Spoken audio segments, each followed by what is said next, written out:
Hello students, मैं विशाल गुप्ता आपका teacher. इस वीडियो में मैं आपको क्लास 11 सब्जेक्ट अकाउंटेंसी का जो हमारा चैप्टर चल रहा है जर्नल का, उसका सोल्यूशन कराने जा रहा हूँ from the book of DK Goyal. Question number 29। Students, यदि आप ध्यान से देखो तो ये जो क्वेश्चन नंबर 29 है ये फिलअप्स के साथ गिवन है। ठीक है जी। तो इसमें है क्या, 5 एंट्रीज हैं शायद, मैं अगले पेज पे देखूँ, टोटल 5 या 6 एंट्रीज हैं। ओके जी। तो इसमें क्या है, 6 एंट्रीज में होने के बावजूद क्या बच्चे क्या कर रहे हैं, ज़्यादातर स्टूडेंट्स कि यहीं पे एंट्रीज पूरी करते जा रहे हैं, यहीं पे फिलअप्स भरते जा रहे हैं। ठीक है, आपको यहाँ फिलअप्स नहीं करने पूरे, बिकॉज ये तो क्वेश्चन पेपर में बन के आएगा, ये तो क्वेश्चन पेपर बन के आएगा ना, तो इसका आंसर तो आपको आपकी आंसर शीट में ही प्रॉपर जर्नल का फॉर्मेट बना के करना है।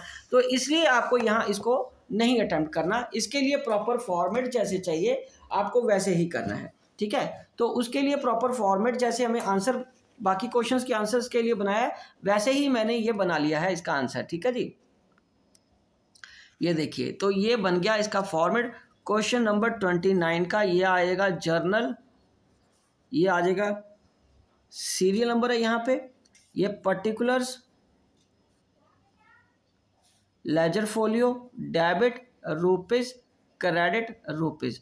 ठीक है जी। तो सबसे पहले वो क्या कह रहा है, यहाँ से देखिए आपको नरेशन से अंडरस्टैंड करना है। और ये देखिए डेबिट में 2 आइटम्स हैं, डेबिट में कितनी आइटम्स हैं, 2 आइटम्स हैं डेबिट में। तो यहाँ से अंदाजा लगा लेना, आपने खुद गैस वर्क देख लेना कि 2 हैं तो एटलीस्ट 2 आइटम यहाँ डेबिट हो रही हैं। ठीक है, तो goods of list price 5000 sold at 10% trade discount.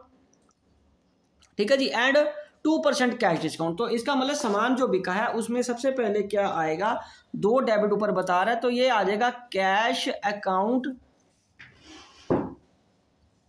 Debited, discount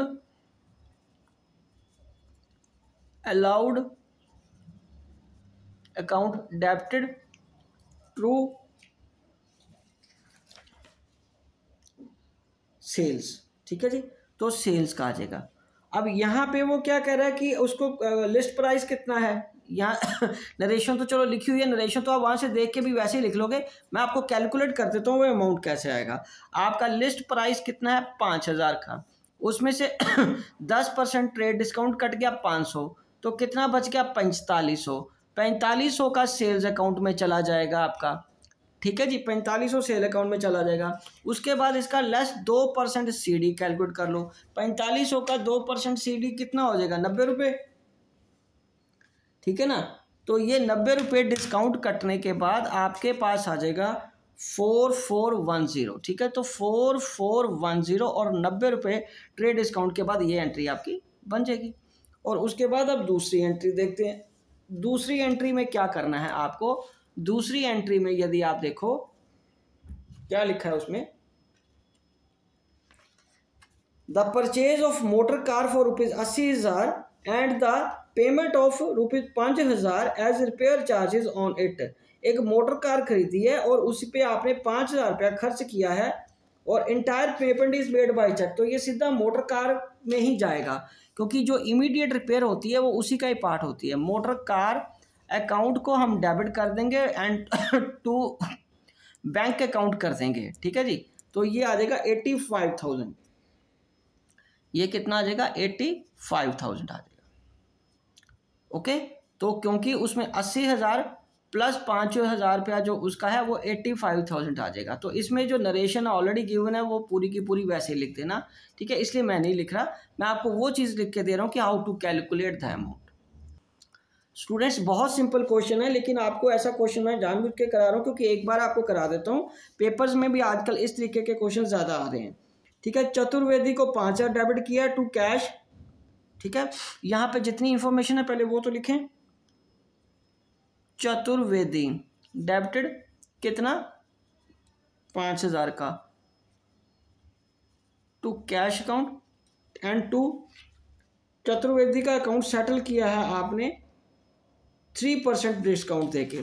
तो यहाँ पे 5000 का 3% कैलकुलेट कर लो, ये कितना आ गया 150 रुपया। तो 150 रुपया डिस्काउंट काटने के बाद आपका 4850 कैश में मिल गया। तो यहाँ पे आ जाएगा डिस्काउंट रिसीव्ड अकाउंट, इसमें क्या आ जाएगा, डिस्काउंट रिसीव्ड अकाउंट आ जाएगा। ठीक है बच्चों, समझ आ गया बेटा। चलो अब हम फोर्थ ट्रांजैक्शन करेंगे इसकी। फोर्थ ट्रांजैक्शन क्या कह रहा है वो, फोर्थ ट्रांजैक्शन में गिवन है कि बैंक अकाउंट डेबिट, मतलब दो देखो, एक तो बैंक अकाउंट को डेबिट किया ही किया हुआ है, दूसरा अकाउंट छोड़ा हुआ है ब्लैंक, और नीचे 2 में एक आइटम है, ठीक है, और वो है 8400 की। अब नरेशन से अंडरस्टैंड करो क्या कह रहा है वो। 70 पैसे ऑफ अ रूपी received from the estate of Ashok on his insolvency. तो इसका मतलब बाकी फिर इधर बैड डेट्स में जाएंगे। अब रह गया पैसे कैसे कैलकुलेट करना है। 8400 का 70% कैलकुलेट कर लो। 8400 का 70% 5880 आ जाएगा। 5880 आ गया, 5880 ये आपको कैश मिल गया। और उसके बाद बाकी कितना, 2520, 2520 ये किस में चला जाएगा, ये बैड डेट्स में चला जाएगा। और यहाँ पे उस व्यक्ति का नाम आ जाएगा। उस व्यक्ति का नाम क्या गिवन है, नरेशन में गिवन है ना उसका नाम अशोक, तो यहाँ पे हम अशोक लिख लेंगे। ठीक है जी, अशोक लिख लेंगे। ओके, तो चलिए ये भी ट्रांजैक्शन पूरी हो गई। अब मैं आपको अगली ट्रांजैक्शन कराता हूँ, नंबर 5। तो इसको फिर वैसे ही लिख लो, सीरियल नंबर ये 5th आ जाएगा। यहाँ लिख लो journal continued particulars ledger folio debit rupees credit rupees. Okay जी, 5th आइटम में क्या कह रहा है कि एक आइटम को हमें डेबिट करना है, और यहाँ पे टू कैश तो लिखा नहीं था लेकिन मैंने खुद लिख दिया, यहाँ कैश नहीं आएगा, ये परचेजेस आएगा। क्योंकि ध्यान से देखो क्या लिख रहा है वो, फॉर गुड्स परचेज गुड्स